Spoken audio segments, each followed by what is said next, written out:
Okay, thank you for joining me again. We're going to take the Gemara from Daf Nun Vav Amud Aleph 56a. I think we're going to start from 7 lines down from the top of the page, in the middle of the line. But just before we pick up on there, to round off what we were dealing with last week, because we're going to be picking up really on the end of the Mishnah that we dealt with. The Mishnah and a little bit of the Gemara subsequently described the way in which all the Mishmarot, all the different groupings of Kohanim who all came together during the Chagim, were all entitled to share in the service of the Beis HaMikdash and also in the pickings, that is, all the food, all the parts of the bossa of the behemoths that the Kohanim were entitled to eat, because they were entitled to a fairly large portion of the meat. It certainly was not offered up in total on the Mizbeach. Only certain parts of it were, if you like, burnt on the Mizbeach pile itself. For most of the korbanos, a lot of it was given to the Kohanim. And there were a lot of korbanos, and therefore the Kohanim had a good share of all the Chagim korbanot. Towards the end of the Mishnah, a couple of non-meaty korbanot examples were brought to our attention as well, which the Kohanim are entitled to share. And I spent some time describing the lechem haponim, the showbread, you remember, and I showed you various pictures. I just share screen very quickly, and we'll go back. Yes, I have shared as far as I can tell. Right, so we were dealing with a showbread, and this is what the showbread looked like, very, very large loaves, as I remember, and this is important, they were considered to be matzah, they weren't considered to be chometz.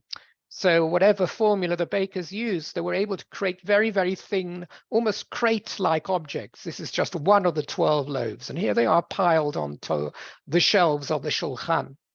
So they were matzah. On a Shavuot, on the Atzeres, there was another bread type offering, and which was also eaten up. It's essentially was brought as part of the ceremonial, and you don't see it very well here. There are 2 loaves. They're called the Shtei HaLechem. So they looked a little bit like the Lechem HaPonim, but they were chometz. So just let's repeat that. The Lechem HaPonim, which was brought every week and remained on the shelves for a full week before being exchanged for new Lechem HaPonim. The Lechem HaPonim was, the 12 loaves were matzah. So the weekly Shabbat regular loaves were matzah. But the once a year Shavuot stuff that was brought as part of the Atzeres Shavuos Korbanos, they were chametz. And the end of the Mishnah talked a little bit about how these were divided up between the Kohanim, so that they would all have a little bit of a wonderful baked stuff from the Beis HaMikdash. All the groups of Kohanim, all 24 Mishmoros, probably hundreds of Kohanim, would share a little bit of the Lechem HaPonim that were taken off the shelves on the Shabbat. And if it was Shabbat Shavuot, then they would also all have a little bit of a share of the Shtei HaLechem, the 2 loaves that were specifically for Shavuot. So on Shabbat, Shavuot, and of course Shavuot was not always on a Shabbat, but when it was, there would be 2 types of bread that were apportioned between all the Kohanim. And the distributing Kohan, there was a distributing Kohan, if you imagine, he was behind the desk and he was giving out a little kazayas or 2 kazetim or whatever it was, however small a portion he had to cut it into so that it would be enough for everyone. He would say to each Kohen as they passed by, here is your matzah, here is your chometz. In other words, he would say, here is your lechem haponim, and here is your share of the shtei halechem. Because the lechem haponim were matzah and the shtei halechem were chometz, and at the same moment he would distribute a piece of both. Put the matzah in your left hand, if you like, if you were a Kohen, which was a bit of the lechem haponim, and a little bit of the chometz shtei halechem into your right hand, and you'd walk away with a bit of matzah and a little bit of bread if you were a Kohen on a Shabbat, a Shavuot.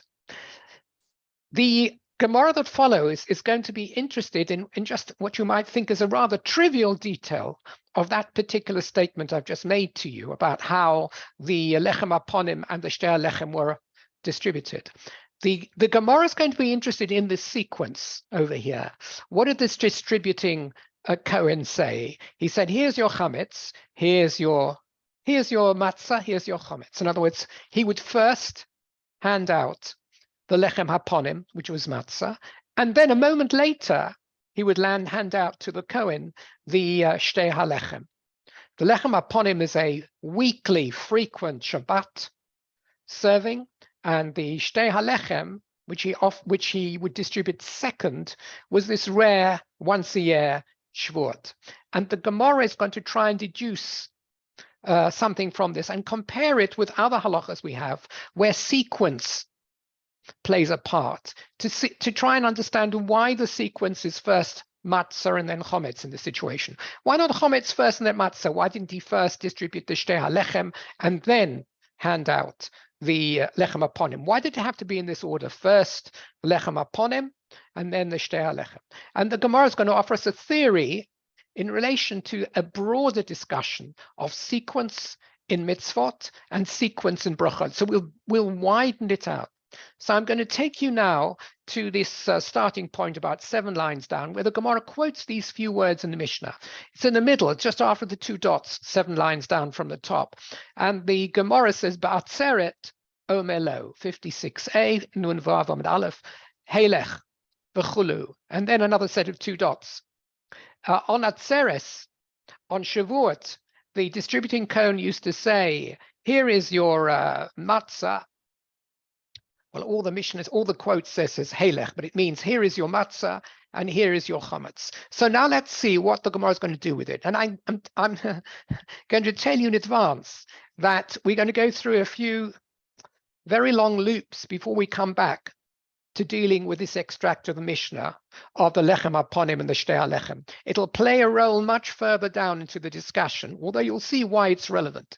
But it'll be quite a while, maybe not even by the end of this year, that we'll come back to see how the Gemara we're going to learn today is related to that opening statement over here, which is taken from our Mishnah. So the Gemara says, Itma. There is a machlokus which is stated, and this machlokus was earlier on in this Masechet Sukkah. So it's a Sukkah discussion, but it's going to be a machlokus between Rav and Rabba Baba Chana. And we'll see what this machlokus is. Again, it is related to sequence.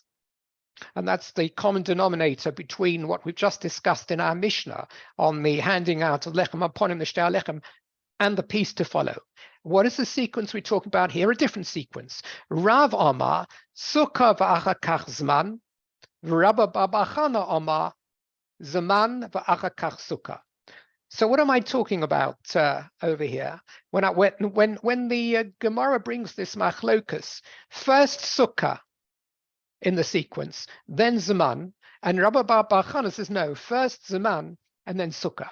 Zman is always a reference to Shechianu, because we say Shechianu v'kimonu v'gyanu la Zman hazer. So it's a shorthand notation for Shechianu. And when when he says Sukkah here, Rav or Rabba Baba Chana, that means the brocha on the Sukkah. So the context here is the first night of Sukkot. You're coming into the Sukkah on the first night of Sukkot, and you've got a number of brochas to make during your Kiddush.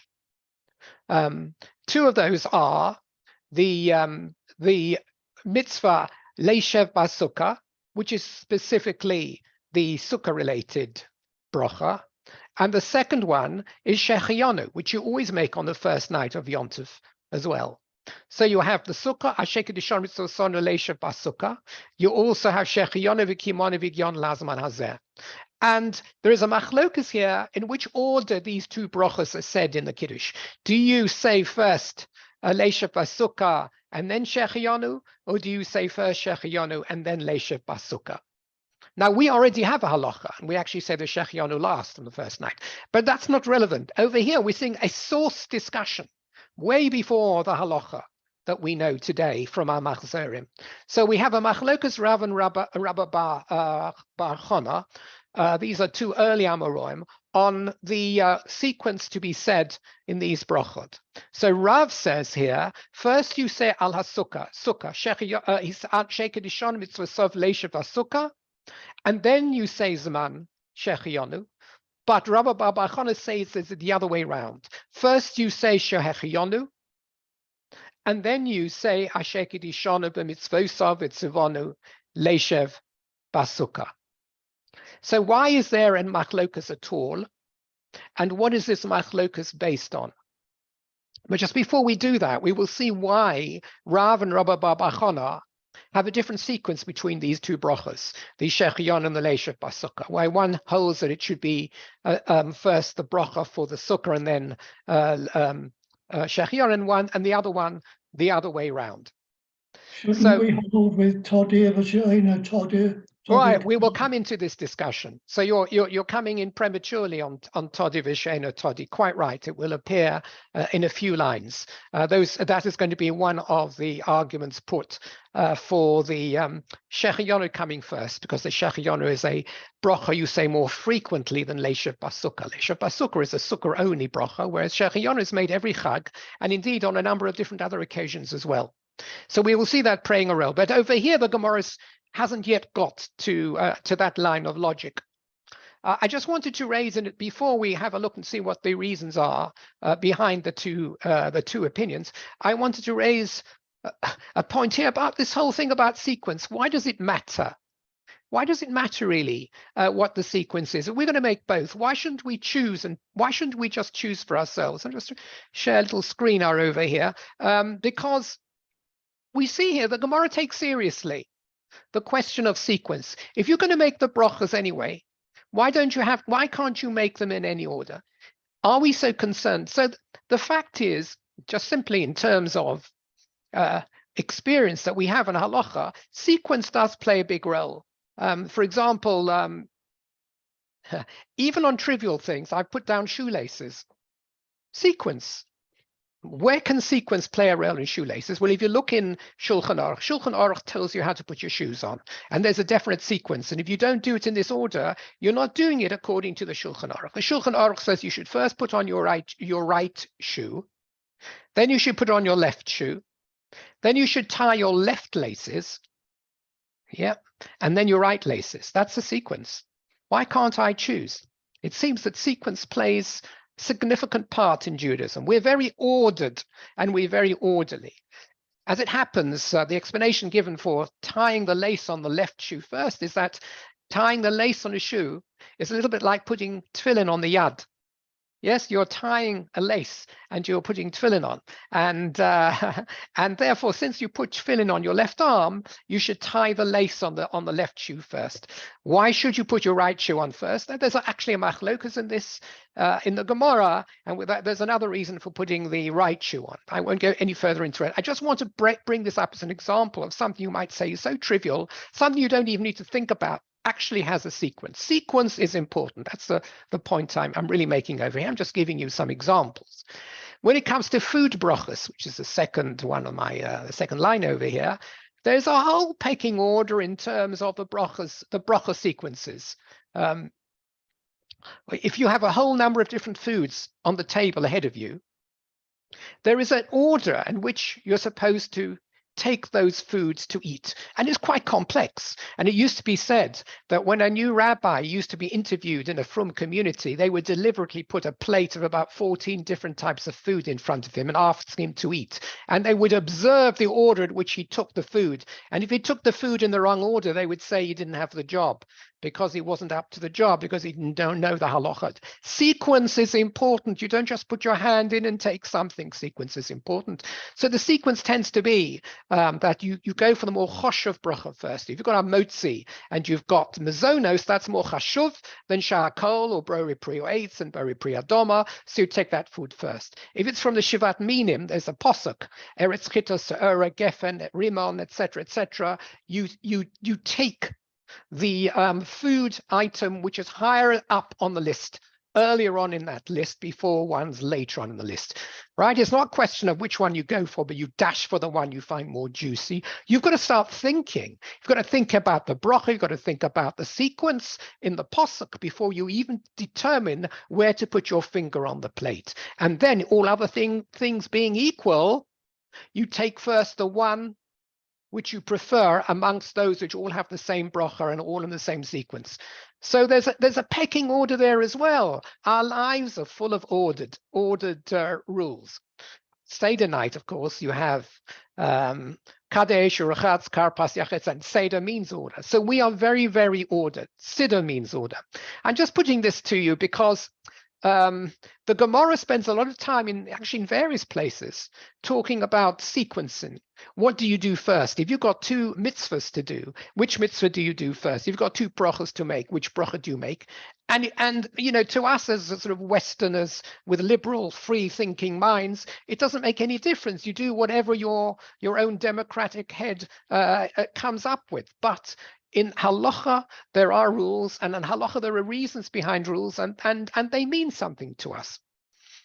Okay, so let me just stop sharing this for a moment. So what are the reasons given by Rav and Rabba Bar Bar Chana? What comes first? Is it the bracha leishav basukah, or is it the shechianu that we make during the Kiddush? So Rav and Rabba Bar Chana now both give their explanations. I'm taking you back to the Gemara. Rav Omar, Rav, and what did Rav say? You first say leishav basukah. Why does he say you make leishav basukah first? He says, Sukkah va'achar kach zman. The reason that you should first say leishav basukah and only then shechianu is chiyuva de yuma odif. The mitzvah, the obligation of the day, is always the bracha or the mitzvah you should attend to first. What is the obligation of the day? Sitting in the sukkah. That's what you're doing here on the first night of Sukkot. Do you have to make a shechianu? Of course. But the shechianu is not the mitzvah of the day. The shechianu is more of a general, frequently recited mitzvah. What is the mitzvah of the day? What is the special occasion which you're sitting down here for? The mitzvah of Sukkah. And therefore, naturally, says Rav, the first bracha to make is the mitzvah of the day. That's the one that has priority in our sequence. However, Rabbi Bar Bar Chana Amar, he says what Martin says. And he says, no, it's not the order of the day, the mitzvah of the day, which should be said first, but we have a klal. We have a general rule. Zman v'achar kach sukkah. You should say shechianu before you say the mitzvah on the sukkah. Todir v'she'eno todir, todir kodem. Whenever you have a choice, this is a universal klal almost, although there are exceptions, as we will see. Otherwise, the Gemara here wouldn't even be discussing this.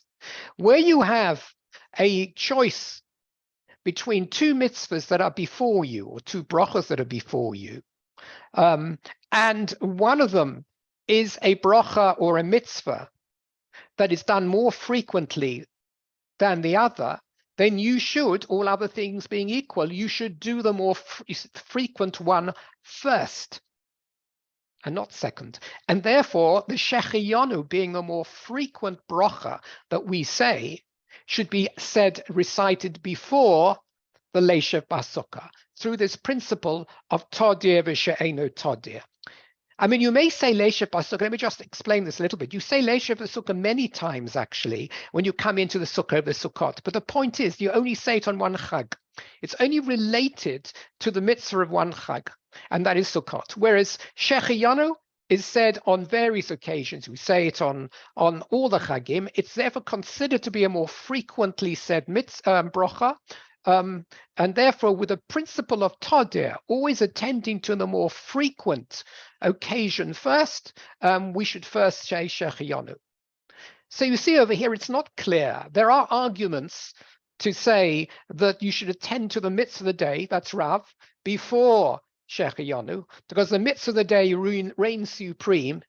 Or you should say this klal of todir v'she'eno todir. I'm going to just go a little bit into todir v'she'eno todir. This is the one that's quite well known. And indeed, in our own halacha, we do say shechianu We say Shech on the second. We don't go after Todir on the first night of Sukkot, and we'll see why. So Todir doesn't always win out, but Todir is very common as an explanation for ordering in halacha. So let me just share screen again. I'll give you a few examples. Well, first of all, where does Todi come from? So Todi actually originally comes from the halachas of korbanot. That's where it really appears, where you have korbanos and they are vying to be offered up, if you like, on a particular occasion. In what sequence do you offer up the korbanos? So here I'm offering you a Mishnah, and this Mishnah says, in Zvachim, I just try and make my print a bit larger. Kol ha-todi mechavero kodem es chavero. Every korban which is more frequent than its fellow korban, the more frequent korban gets offered up first. For example, hatamidim kodmin lamusofin. The daily korban tomid gets offered up before any musaf korban. And musaf is only offered up on special occasions, just like we only say musaf on Shabbos on Yom Tov. Whereas the tomid is offered up every day. So if there is a choice which one to offer first, the tomid gets offered up before the musaf. Musfei Shabbos kodem musfei Rosh Chodesh. What happens if it's Shabbos Rosh Chodesh? Well, the musaf for Shabbos, in other words, the korban musaf, which is brought on a Shabbos, is brought every Shabbos, whereas the korban musaf of Rosh Chodesh is only brought on Rosh Chodesh. So therefore, you would offer up the korban musaf of Shabbos before the musaf of Rosh Chodesh. Musaf Rosh Chodesh coming to musaf Rosh Hashanah. Where you have a korban musaf, it's Rosh Chodesh and Rosh Hashanah on the same day on Rosh Hashanah. Well, there are two korbanos, one which is a normal korban for Rosh Chodesh, because Rosh Hashanah is Rosh Chodesh, the Musaf Rosh Chodesh, and another one is the special one for Rosh Hashanah. Well, you don't offer up the special one first. You offer up, we see over here, the Musaf of Rosh Chodesh first, because it's the one that gets said 12 times a year, and not the one that says only 1 time a year. Shenema milvad olos haberka sholos atomid tasos eli. Gemara is learning a posuk over here. This mission is learning a posuk. This is a basic din of Todir. And second, did I have this over here? No, I haven't. I've got it somewhere else. And Todir, taken from this, which is the rationale of Rabbi Bar Bachana to say Shechayonu first before Leishef Basukah, appears in many parts of our halachic cycle, as we'll see later on. Actually, as we come to this, when we say Kiddush on a Friday night, we say Beria Priya Gofen before we say the Kiddush bracha of Mekadosh HaShabbos. Yeah, so the long bracha of Mekadosh HaShabbos comes second, because the Beria Priya Gofen is considered to be Todir. It's a more frequent bracha, and the Mekadosh HaShabbos is just said on the Shabbos, right? The Beria Priya Gofen, you say Kiddush in the morning, you say every time you drink wine, and you say it on Sheva brachos, and you say it various other occasions. So the Beria Priya Gofen takes precedence in terms of sequence. When we bench, and it's Shabbos Rosh Chodesh, we always say Ritzei before Ya'aleh V'Yovo. Why? Why don't we say Ya'aleh V'Yovo before Ritzei? Aren't we allowed to choose? Because Ritzei is Todir. Ritzei you say every Shabbos. Ya'aleh V'Yovo you only say on Yom Tov and Rosh Chodesh. So therefore the sequence and the Siddur reflects that. First the Todir and then the She'eino Todir. Okay, even in Kriyas HaTorah, we have various Sforim that we lane, like it's Shabbos, Rosh Chodesh, Chanukah, classic. Actually, you take out Sifrei Torah in that order, Shabbos, Rosh Chodesh, and Chanukah. Why?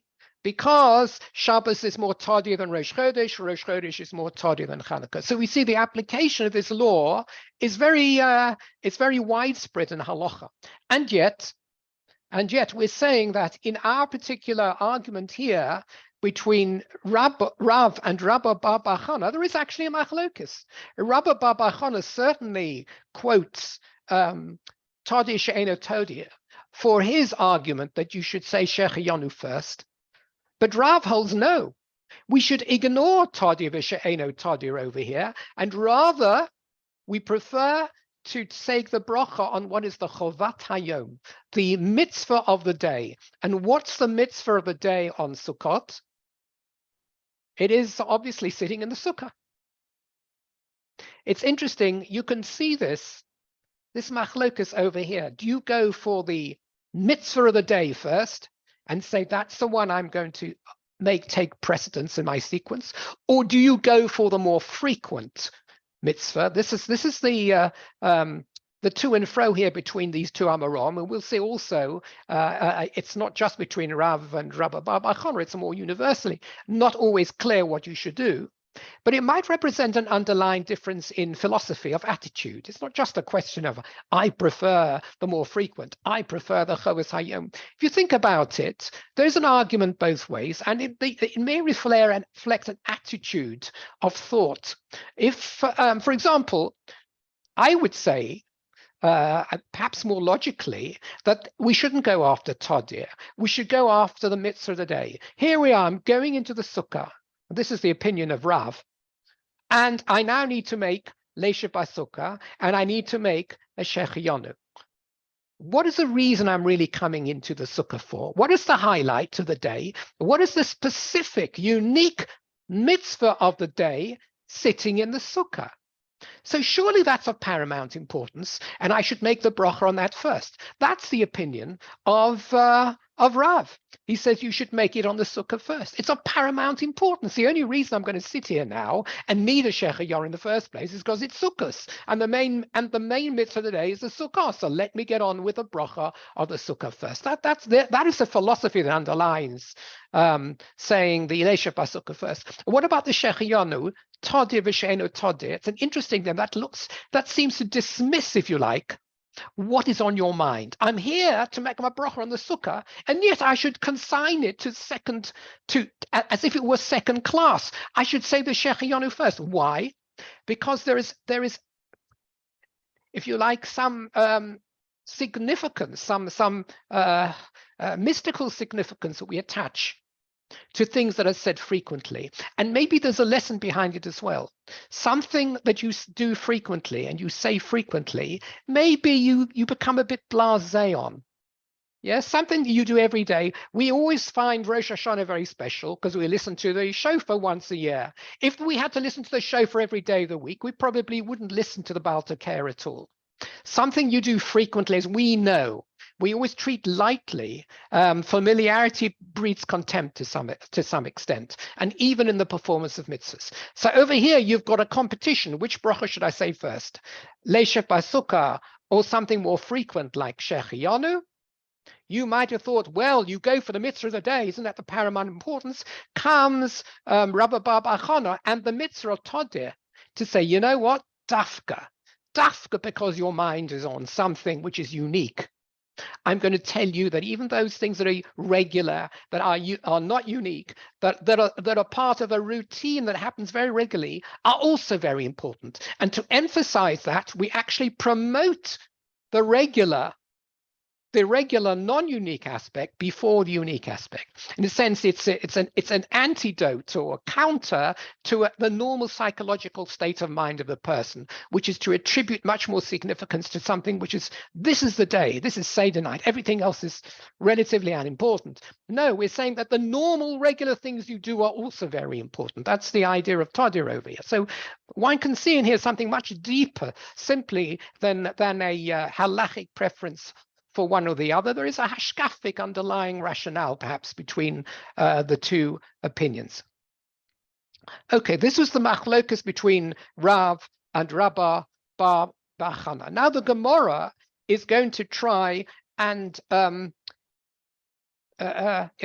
imply that this discussion between Rav and Rabba Bar Bar Chana is in line with another machlokas we find between Beis Shammai and Beis Hillel. That essentially, Beis Shammai and Beis Hillel in the Brisa we're going to quote in a moment, their machlokas on a slightly different topic is predicated on the same difference of opinion as that between Rav and Rabba Bar Bar Chana on the ordering of the brachos on the first night of Sukkot. So let's have a look and see at the example which is brought over here. And I think I may actually have placed it on the screen. Let me just, because we're now going to quote quite a long shtickle over here, from this machlokus. It's from a brisa in Maseches Brochus. But just before we do that, it's all about the Kiddush on a Friday night. What could be more familiar to us than the Kiddush on a Friday night? It's even more familiar to us than the brachot we make at Kiddush on the first night of Sukkot. Okay, so here I've copied and pasted it in. The Gemara, or the Brisa, sees this as essentially two brachas. Well, there are two brachas. There's Baruch and there's Baruch. The first bracha, as usual, is Bori Priya Gofen. Baruch atah Hashem Elokeinu Borei Priya Gofen. I've not put by a Chulei Shemayim or its Chotzom. All those earlier psukim are just introductions. The real Kiddush, the crux of the Kiddush is over here. Bori Priya Gofen is the first bracha. The second bracha is Asher Baruch Hashem Kol Mashiach Kiddushan Mitzvot Tzavani, the long one, which ends Mekadosh HaShabbos. So that's called Mekadosh HaShabbos bracha. So we do this in a particular order. Here as it is from the Siddur, Bori Priya Gofen, and then Mekadosh HaShabbos. But who said it should be in this order? And indeed, is this the correct order? And has everyone always considered this to be the right order? No, we will see. This is a machlokus, Beis Shammai and Beis Hillel. What you have in the Siddur today may well be the again, the halacha, but it's not the. There was a lot of debate on this originally, and we're getting into the crux of the debate. I want to thank, for this particular extract of a very neatly written out Kiddush, I want to thank the website Hebrew for Christians. It's the only way I could find such a nice little extract here of a Kiddush. Hebrew for Christians, thank you very much. I find all sorts of other texts which had English all the way through them, or they were transliterated, or they were written in columns rather than rows. So there you are. So the Christian Scholar, well, it's not Christian Scholar, it's a Christian website. It's actually come up with a very simple, normal Siddur looking version of it. Anyway, so now we're going to come to the Brisa, and we're going to have a look at this Brisa. What I've done is I've written it out over here, and we'll do it maybe from the sheet on the screen rather than from the Gemara, because the Gemara is not as clear. It doesn't set everything out in quite the same order. I've set the lines out in a way, in a little bit like a poem in verses, because it helps to understand the structure, and you won't see this as quoted in the Gemara. Okay. Now the Mishnah says, "Abba devarim shebein Beis Shammai Beis Hillel besuda." There were 4 disputes, if you like, between Beis Shammai and Beis Hillel in relation to how you treat a Suda. This is from Maseches Brochos. And here we're dealing with one section, one of the Mishnahs here. So the Mishnah says, and we'll start it over here, Beis Shammai Omrim, and again, it's all about sequence, just like we had this question on the first night of Sukkot, it's all about sequence. Beis Shammai Omrim, Mevorach al Hayom, v'achar kach Mevorach al Hayayim. Let's just go on over here to the next yellow, so you can see what Beis Hillel say. Beis Hillel omrim bevorach al hayayin v'achar kach mevorach al hayom. Well, first of all, what do we mean al hayom and al hayayin? Well, you can see it actually. I've mentioned it over here. Al hayayin means Bori Priya Gofen. That's not surprising. And al hayom means Mekadosh Shabbat. That's exactly what I showed you. There were 2 brachot. So if we want to read this differently, Beis Shammai says, first make a bracha of Mekadosh Shabbos, and then make the Bori Priya Gofen, which we don't do. And Beis Hillel say, first make the bracha of Bori Priya Gofen, and then make Mekadosh Shabbos, which is what we do. And so for halacha ke Beis Hillel, we ultimately do paskin like Beis Hillel. We normally paskin like Beis Hillel. Now this is also an interesting aside over here. The Brisa actually brings the opinion of Beis Shammai first, and then the opinion of Beis Hillel. And it used to be said that Beis Hillel, one of the praises of the house of Hillel, they were always more mild, they were more personable, more amenable, etc. In their judgments, Beis Shammai used to be sharper, harsher, and much more to the point. The great praise of Beis Hillel, and one of the reasons that the halachas like Beis Hillel, is that they always used to quote their opponent's opinion before quoting their own. How often do we find that nowadays in the Knesset, that a person will stand up, who's pro-reform, shall we say, and we say, and will actually give a speech first to say, now I understand that those who are anti-reform have a very good point. For example, they say X, Y, and Z, and only at the end of the argument say, but I disagree. Highly unlikely. But that's what Beis Hillel used to do. They first used to quote the opinion of their opponents, explain why their opponents came to a particular point of view, and then they would say, but with respect, we disagree. Isn't that a wonderful state of mind? It's very un-Jewish nowadays, but it would be very good if it were returned into operation. So here we see Beis Shammai being quoted first, even though their opinion usually is one that we disregard in halacha, and this is frequent. Beis Shammai say, Beis Hillel say, Beis Shammai say, Beis Hillel say. Okay, let's go back again. Beis Shammai say, first make the bracha of Mekadosh HaShabbos, and then you make Beri Prigofen. And they give two reasons. That's why I've got two lines over here. If you look at the Gemara, it looks they might be giving one reason. It's two reasons. Reason one, you should say the Mekadosh HaShabbos first. Shahayom gorem leyayin sheyovo. Which is the chicken and which is the egg? Why are you making a Beri Prigofen? Only because Shabbos is coming in. So what is bringing what? Shabbos is bringing the geffen. Therefore, go for the cause, not the effect. What do you say first? You should make a bracha on the Yom, which is it's Shabbos today, Mekadosh Shabbos, very straightforward. Then you say Beri Prigofen, because Beri Prigofen is just a tail-end consequence of the fact that you're making Kiddush for Shabbos. Very straightforward. That's reason number one. Reason number two, Uskvar Kiddush Hayom Vadayin Hayayin Lo Ba. Cute way of writing it. When Shabbos comes in, the wine isn't yet there. In other words, what comes in first? Is it Shabbos the day coming in? Does not Shabbos come in first, and then later on you put Kiddush wine on the table? Of course it's in that order. You don't put Kiddush, you don't start getting your Kiddush ready before Shabbos comes in. Shabbos has come in, and at that time there's no chiyuv obligation to make Kiddush before Shabbos comes in. So it's essentially, again, this is a temporal thing, that since Shabbos came in before the need for Yayin was established, therefore we say the bracha for Shabbos before we say the bracha for wine. This is Beis Shammai defending his view that first of all you say Mekadesh Shabbat, and only after that you say Beri Prigofen. And it seems all very reasonable. Now let's look at Beis Hillel. So Beis Hillel say the opposite. They say, first of all, you say Beri Prigofen, and only afterwards do you say Mekadosh Shabbos. And this is a little bit difficult. This sentence seems counterintuitive. Beis Hillel are giving a rather strange first defense for saying the Beri Prigofen first. They say because Shahayayin Gore le Kedusha Sheteomer. The Kedusha means Kiddush.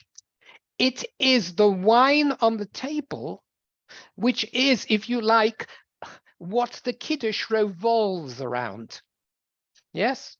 In other words, as if to say, if you didn't have wine, and also because some people make Kiddush on bread, so you have a question straight away. Let's ignore the Kiddush on bread. But if you didn't have wine, you wouldn't make Kiddush. So if you like, it's a central component of this particular tefillah of Kiddush. And you wouldn't say the Kiddush. You might leave the Kiddush out if you didn't have wine and you didn't have bread. You wouldn't say Kiddush at all. Actually, you might have said it in tefillah. This is, by the way, what I've just said is a bit difficult to understand. You didn't say Kiddush at all. This is the way Beis Hillel arguing somehow. That if you didn't have the wine, you wouldn't be making this tefillah of Kiddush. So what is the chicken and the egg? In a sense, the wine is the chicken and the egg is the Kiddush, because you wouldn't be making Kiddush if you didn't have a wine. Therefore, you should make Beri Prigofen first. So that's reason number one they give for making Beri Prigofen first. And the reason number two is the famous reason, which you've all been waiting for, because Birchas Hayayin Todir, the Beri Prigofen is a bracha that is said frequently, or Birchas Hayom Eino Todir. Kaddish HaShabbos is said only once a week. That's also fairly frequent, but it's not. There's not as much opportunity to say Mekadesh HaShabbos as there is during the week to say Beri Prigofen. and Todir v'she'enu Todir Todir Kodem. Whichever is the more frequent mitzvah, the more frequent bracha should be said first, according to that principle of Todir. And that's why you should say Beri Bri Gofen first, and then you should make the bracha of Mekadosh Shabbos. Whenever you ask, if you were to ask the average a Jew, halachic Jew on the bus, why do you say Beri Bri Gofen first, and then you say Mekadosh Shabbos, he would never quote you this first reason over here, which is a bit devious. He would always say, Tod V'Sheni Todir. It's the first thing that comes to people's mind. What's interesting over here, you see that Beis Shammai have given two reasons to defend his sequence. I think Beis Hillel probably first, if Beis Shammai give two reasons and I only give one reason, it'll look like 2 goals to 1 against me. I'm only being facetious. I don't really think that's the case. So they also give 2 reasons. The first reason is a little bit difficult, and a lot of the Mefarshim try to get their hands around the treating the wine as if it were the main reason and the Kedusha second. It seemed that Beis Shammai's argument was stronger. But when it comes to Tod V'Sheni Todid, that's taken to be such a universally powerful argument that that's the one that's given. That's Beis Hillel, and we do paskin like Beis Hillel. Over here, the Gemara is pretending to be ignorant who the halacha is like. The Gemara is merely saying what we find over here in this brisa on Kiddush on Friday night is what seems to be something very similar when we look at it to the machlokas between Rav and Rabba Bar Chana. Beis Shammai and Beis Hillel, you could put one along the other, and I'll show you in a moment how you can say, hey, I can see Beis Shammai is going like Rav, and Beis Hillel is going Rabba Bar Chana. We'll have a look and see how those line up in a moment.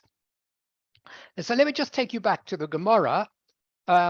So we actually have done the words in the Brisa, all the way up to Tod V'Sheni Todir Kodem. Right, okay. So the Gemara now says, if you want to cast your eyes down to where we've reached, having read this brisa, Lema Rav D'Amar Beis Shammai.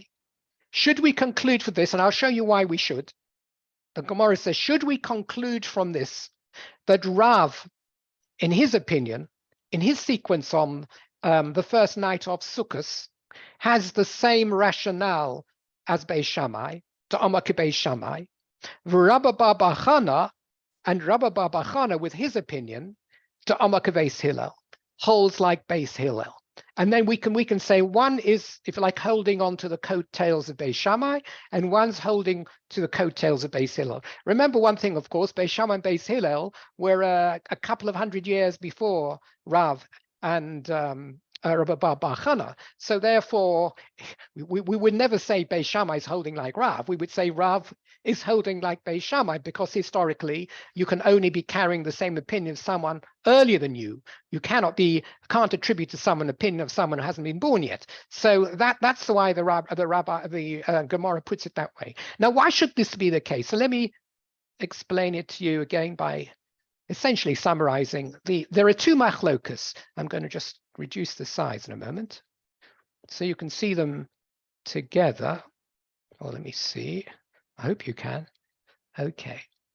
So we had the Sukkot machloket, which we started off with, between Rava and Rabba Bar Chana.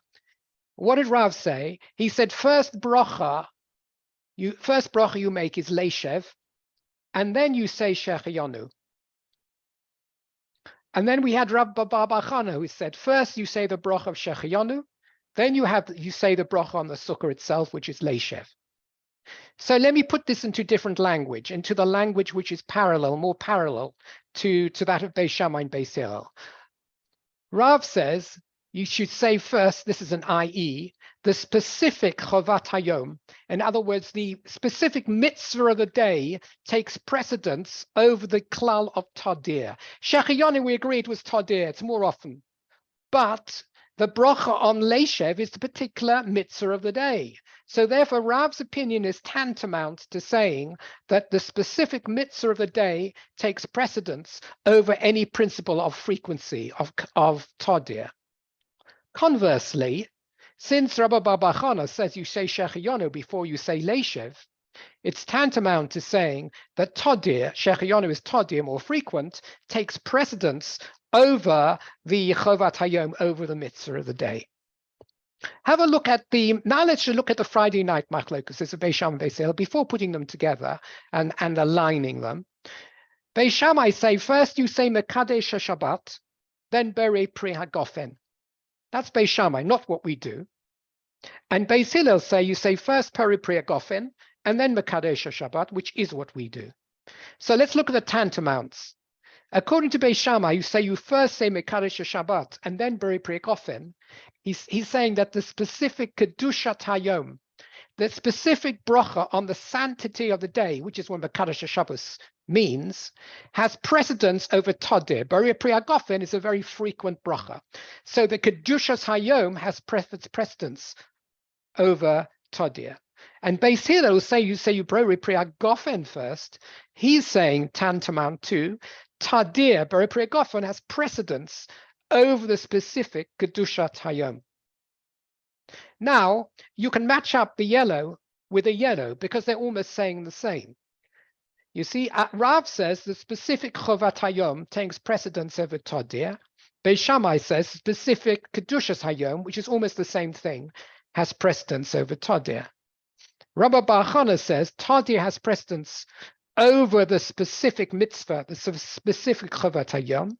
Beit Hillel says that Tadir has precedence over the specific Kedushat Hayom. So essentially, the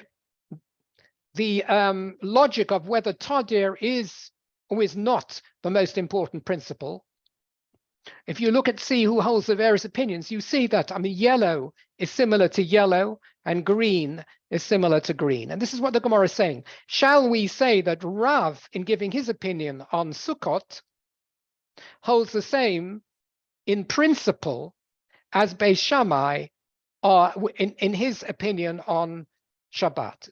In terms of how they see the ordering of brachot, there is a parallel between the position of Rav and Beis Shammai, and there's also a parallel between that of Rabbi Bar Chana and Beit Hillel. That's what the Gemara is positing to us, although in a moment it will deny that this can be concluded from what we've just shown. But on the face of it, it looks a little bit like that. If you want to put it very cheaply and very easily, it seems that Rav doesn't really offer much significance to Tadir. He has it coming second place. Whereas Rabbi Bar Chana says Tadir is all important. You have Beis Shammai, who doesn't give much to Tadir. He has it in second place. And Beis Hillel says Tadir has precedence, is all important. So that's it, end of argument. That's what the Gemara wishes to put to us. Okay, so that's what the Gemara said over here. Lema Rav de Amar Kebeis Shammai, Rabba Bar Chana de Amar Kebeis Hillel. Just quit sharing for a moment. Okay, and I'll come back to sharing, and I think I will need to do that very shortly.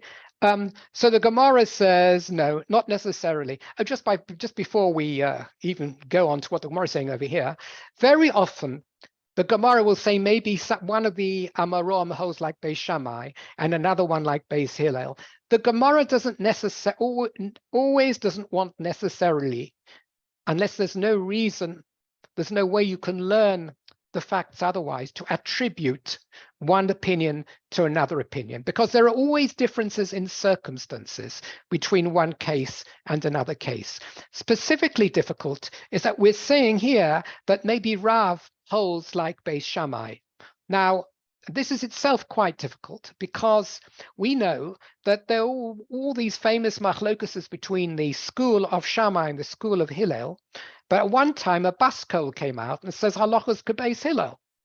Beis Shammai's opinion, even though, as I said before, it's mentioned first in the arguments, nevertheless, it's not considered to have the status and the value of that of Beis Hillel. We hold Beis Hillel to be the higher opinion, at least okay, if you follow the Zohar and mystical sources, then we will one day paskin like Beis Shammai, who is harsher, after the Mashiach comes. But before Mashiach, we paskin like Beis Hillel. So in our world, Beis Hillel basically comes out on top, except in a small number of cases that the Gemara enumerates in a different place.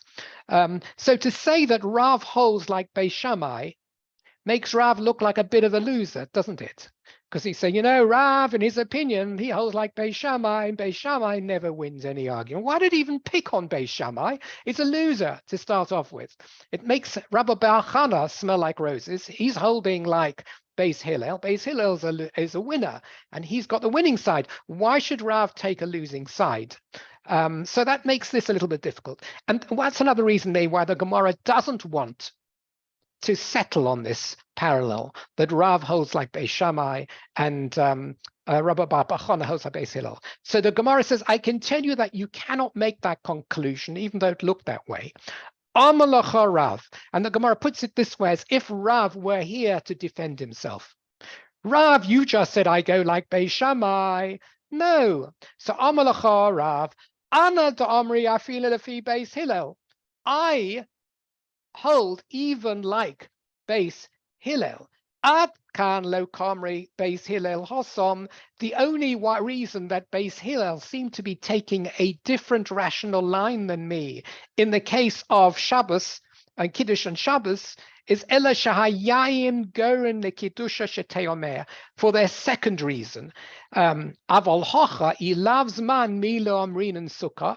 What I'm going to do now is, because there's only a few minutes left, I'm going to take you to the screen, and we'll work out what the Gemara is saying here, just looking at my shared screen, rather than going through the words. The words in the Gemara here are less than clear, but their intention is very clear.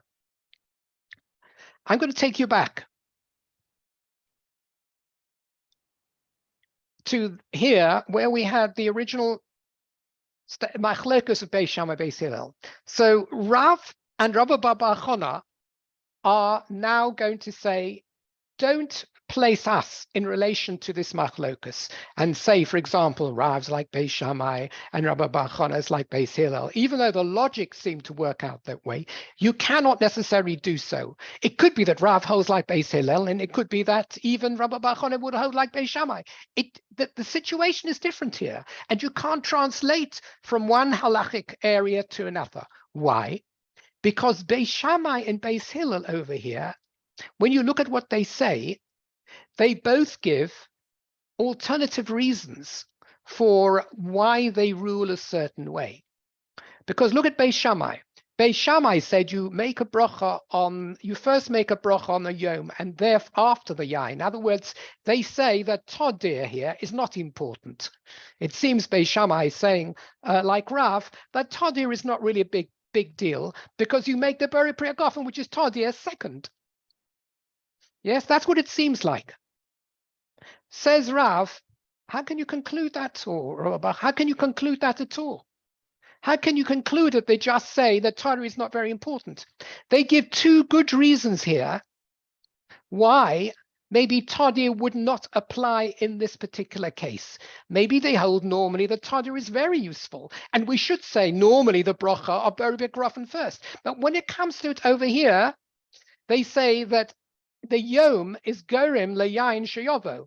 Had it not be that Shabbos was coming in now, I wouldn't even have wine on the table. So that even though Beri Priyagofen, if you like, in itself is a Tadir bracha, that's not the only factor you can look at. You've got to look at, it's a multifactorial equation over here. It's not just the fact of whether Tadir is or isn't important. It's also what is Tadir lining up against. Maybe they hold that Tadir Shenya Tadir is a klal that we would normally like to apply.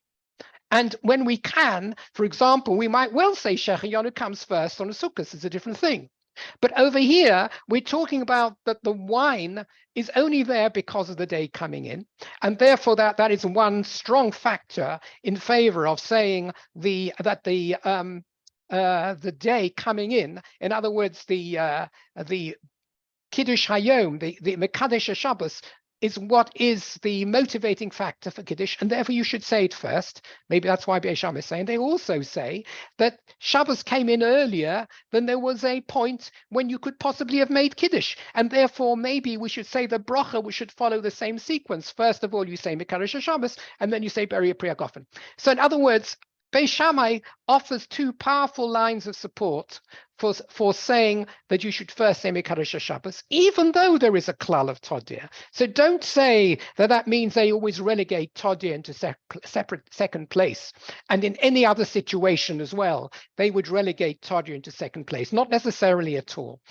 Also, similarly, but conversely, Beis Hillel over here seem to hold that Todir Todir is important, and that Todir wins out, because they say you make Beri Pri Hagofen first on a Friday night, as we do, and only afterwards do you say Mekadosh Shabbos. Doesn't that not show that you hold that universally Todir always comes out on top?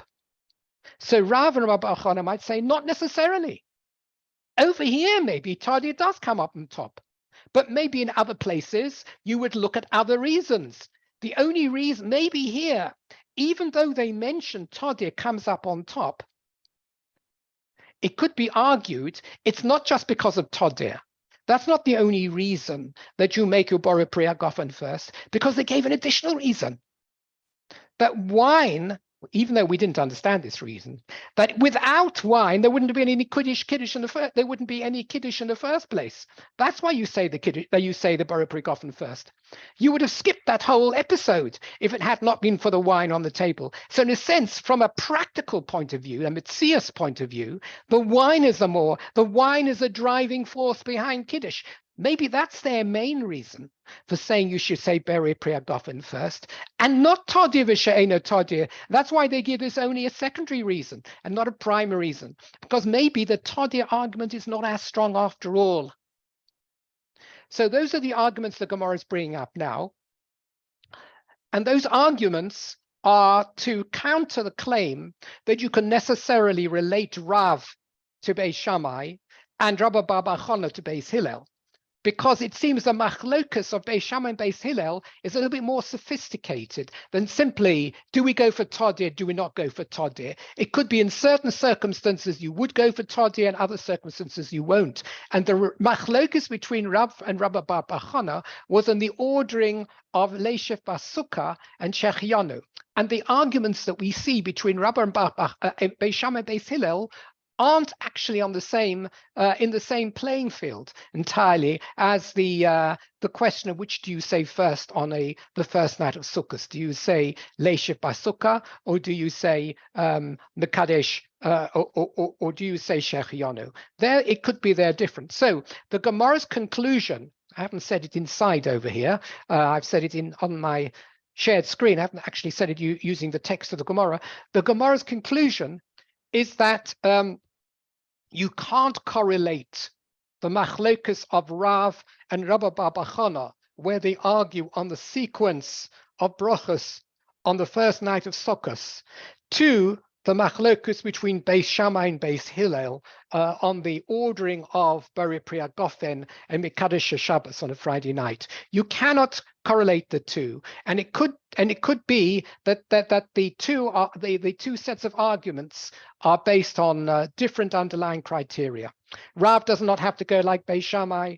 Rabbi Bar Chana does not have to go like Beis Hillel. You should put that aside. One is not a guide for the views of the other. You have to look at that argument on the first night of Sukkot independently of the discussion and the argument between Beis Shammai and Beis Hillel on the ordering of the brachos in Kiddush on a Friday night.